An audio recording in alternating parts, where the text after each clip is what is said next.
Assalamu alaikum wa rahmatullah. As the coronavirus pandemic continues to grip the world, millions of us in self-isolation are adapting to a completely new lifestyle which is affecting individuals differently. This change of lifestyle, alongside the constant bombardment of negative news, may be having a damaging impact on us. Today, we discuss the impact of the coronavirus outbreak on our mental health. From widespread school closures to the queues at the grocery store, COVID-19 is impacting the lives of all. With a constant incoming stream of news about the COVID-19 pandemic, many are experiencing feelings of fear and panic during these tough times. With infections on the rise, social distancing measures are being enforced, leading employees to work and students to learn from home. The issue facing each and every one of us is how we manage and react to stressful situations unfolding so rapidly in our lives and communities. Here we can draw on the remarkable powers of strength, resilience and cooperation that we as humans fortunately possess. Ultimately, there is only one solution. Act with kindness, act with love, but with physical distancing. John Hopkins has now reported that there are more than 1 million confirmed COVID-19 cases worldwide. Healthcare systems are reaching their limits, with hospital workers seeking more protective equipment for themselves and more ventilators for their patients. Most of the news coming out about COVID-19 is negative and alarming. This might distort our perceptions and make the outside world seem more dangerous than it actually is. This leads our brains to be in a state of chronic stress response, leaving some in a continuous state of panic. Too much exposure to media, news, and the constant barrage of negative updates can fuel our fears even further. During this time, when there is so much focus on our physical health, it is important not to neglect our mental health. As the coronavirus pandemic rapidly sweeps across the world, it is inducing a considerable degree of fear, worry and concern in the population at large, and among certain groups in particular, such as older adults, care providers, and people with underlying health conditions. The main psychological impact to date is elevated rates of stress or anxiety. But as new measures and impacts are introduced, especially quarantine and its effects on many people's usual activities, routines or livelihoods, levels of loneliness, depression and self-harm or suicidal behavior are also expected to rise. The fear of infection, being worried about loved ones, and isolation, in general, are affecting the well-being of many as they mentally process the changes of the last few weeks. My kids are at home, my wife's homeschooling. It's easy in a way for me. I'm doing my job. I'm busy all day. They don't really know what it's like here. Whether we're bringing home the virus. What can we do not to get overwhelmed with panic? It is normal to feel sad, stressed, confused, scared, or angry during a crisis. The World Health Organization recommends maintaining a healthy lifestyle and getting a proper diet, sleep, and exercise. Social contact with loved ones can be maintained electronically, and talking to people you trust can help. There is extensive news coverage about the outbreak. If you find that the news is causing you huge stress, it's important to find a balance.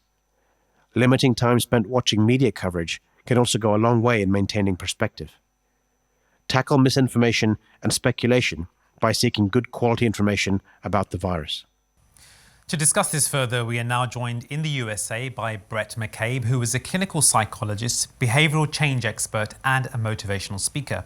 He's the author of several books, including the Mindside Manifesto, The Loneliest Walk, as well as the Game Plan Workbook, which he has developed in order to help coaches and leaders compete to the best of their ability.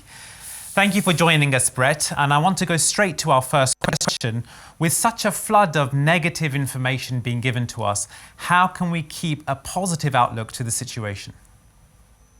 You know, it's very difficult because we're being bombarded with negativity, and in today's social media world, we have immediate reaction and response to things that we see all over the world. So we lose that buffer. So what we have to do is we have to make the choice of what we view and see. We have to use trusted media resources, but also separate ourselves from going down the dark hole of one click leads to another click, which leads to 5 more articles, and really limit how much we're exposing, very much like we would do with our own children. We have to take that same advice for ourselves and not allow us just to continually see the bad news. We need to separate it and give ourselves some positivity in what we're doing. When a person's routine changes so dramatically, how can one structure their day? I think the routine is one of the biggest things that's changed. We've lost our commute times and our regular work times, and now we're doing teleconference and video conferencing. But I think the important thing to do is to wake up at the same time every morning and get a morning routine. I think if we get a morning routine set, the afternoon will fall into place. So wake up at the same time, have breakfast, whether you exercise or do your productivity work around the house, do that, and then try to establish 2 or 3 things that you want to accomplish each day. Not massive goals, but small achievable goals, and you'll start to see the positive momentum building. Now, Brett, children may not fully comprehend the situation. How can we look after them and channel their energy? It's a great question. And I think the children are the ones that we have to be the most concerned with, because they can't grasp the severity of what we're trying to do. So I would actually make it look a little bit different. I would make it look like we're camping, we're vacationing, or something in our house. And while we can be outside in our yards, we still have to keep ourselves socially distanced. So it's up to the parents to create those tasks or games and reframe the way we see things. It's hard for children. So as parents, we need to be as honest as we can with them without scaring them, and let them know that this is a short-term thing, which for kids can seem like an eternity. But just to educate them is like, look, today we're going to do some stuff around the house. We're going to, imagine that we're on the space station for a period of time, or we're camping and we're exploring, and create different games around the house to explore and scavenger hunt. That can really help. Kids are very resourceful if you give them a purpose. And lastly, Brett, for someone at high risk, be they old or immunocompromised, how can they keep themselves mentally strong when deep down inside they know how debilitating and serious the consequences of infection may be? The social isolation is the thing that concerns me as a psychologist, because we are social creatures. We enjoy the communication. But I think for our immunocompromised or our elderly population, we need to reach out to them more frequently. If you normally talk to your parents or grandparents once a week, you need to be a little bit more frequent, and don't be afraid to use the video conferencing techniques that we have. If you're one of the immunocompromised people, you need to try to create an alternative. Stay in touch with people. Don't isolate and don't hole in that people have to reach out to you. This is when you have to be more proactive than getting lost in a book or lost in a television show. You need to stay active and maintain regular communication. So it's very similar to when somebody loses a spouse. You need to take your nights and fill them with activities of communication with people, because usually the nights are where people have the hardest time. Thank you for your time. And that was Dr. Brett McCabe from the USA. Now, news and routine change may not be the only things causing us stress. It may get worse if a loved one contracts coronavirus. This can leave us in a situation where we don't know what to do. Here's how you can care for someone at home if they contract coronavirus. If you're caring for someone with coronavirus at home, here's a list of things to keep in mind. Number 1. Someone with the symptoms will need rest, nutritious food, and should stay hydrated. If symptoms get worse or don't get better after a week, contact your local healthcare provider. Number 2. Isolate their area. They'll need to stay isolated at home for the next 7 days. Ideally, they should have their own room and leave food for them outside their door. If you do have to go into the same room, then wear a face mask and throw it away after leaving the room. Number 3. If you share a kitchen or a bathroom, then try a rota to plan out the day. Try and use the rooms before they do, and clean them afterwards. Number 4. Keep the home as clean as possible. Everything they've touched could be infected, so clean door handles often. Give them their own bin for them to throw away tissues, and take care when washing their laundry. Don't forget to wash your hands regularly after you've been near them, cooking, and before eating. Number 5. Everyone in the household needs to isolate for 2 weeks. All your essentials such as food and medicines should be delivered and left on your doorstep. You can go outside for exercise, but keep 2 meters away from anyone else. Number 6. Alongside physical cleanliness, Jamaat members are encouraged to use this period as a time to improve our spirituality and leave the hustle and bustle to focus on what's really important in our life, our physical and spiritual health.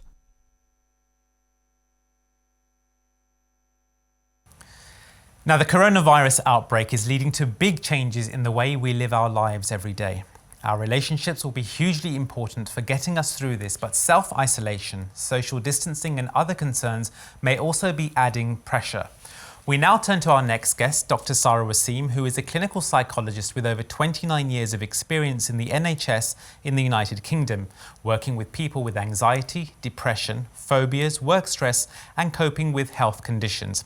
Assalamu alaikum, Dr. Waseem. Wa alaikum assalam. Can I turn to our first question, which has come in from the United Kingdom? How can we keep sane if we're stuck with our wives in the same home for over 3 months? I'm sure many wives are thinking exactly the same. Divorce lawyers will be important in recovering the economy. But more seriously, I think this is an issue about the need to maintain routine for both husbands and wives in their everyday lives.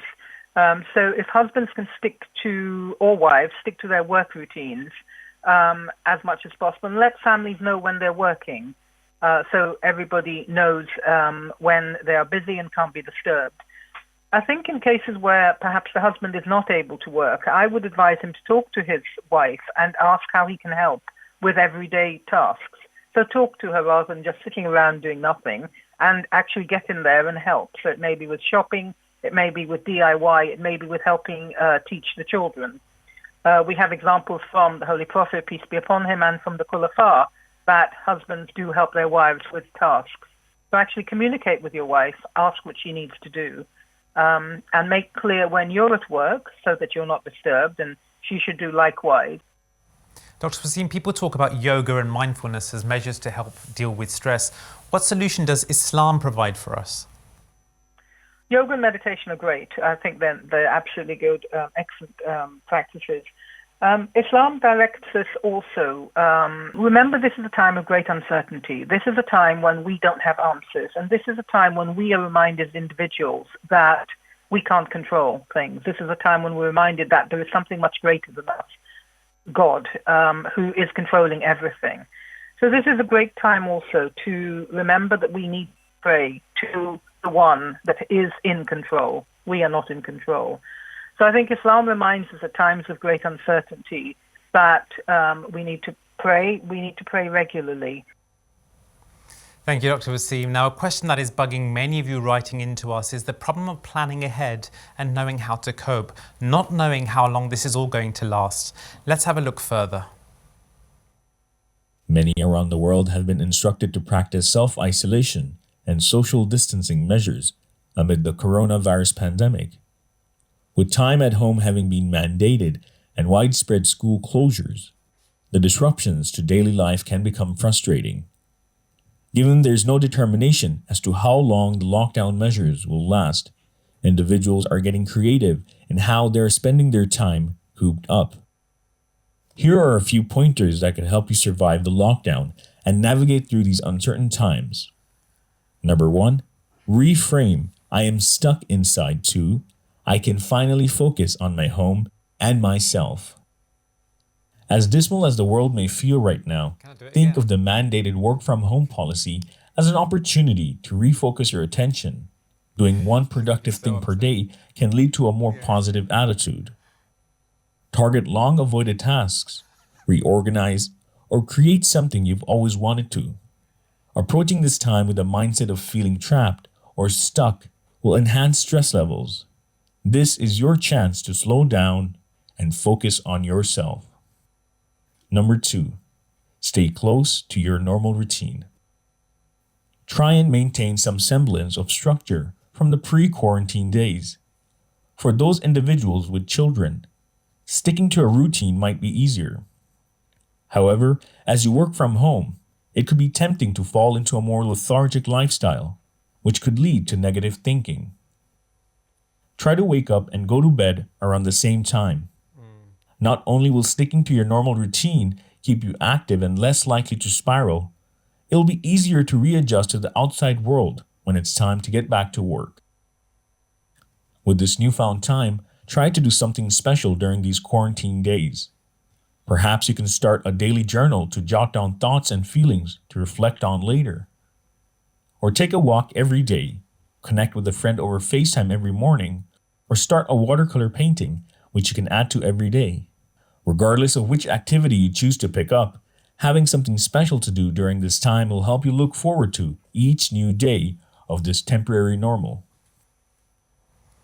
And that concludes today's programme. We hope that our insight into mental health has been helpful. The world has changed and so have our routines. What we need to do is to seize this opportunity, accept that things are going to be different and move forward. Inshallah, through a positive mental attitude, perseverance, patience and prayers, we'll come back even stronger than before. With that, we take your leave and we ask you to continue to send your questions to us at live@mta.tv. Until the next programme, Assalamu alaikum.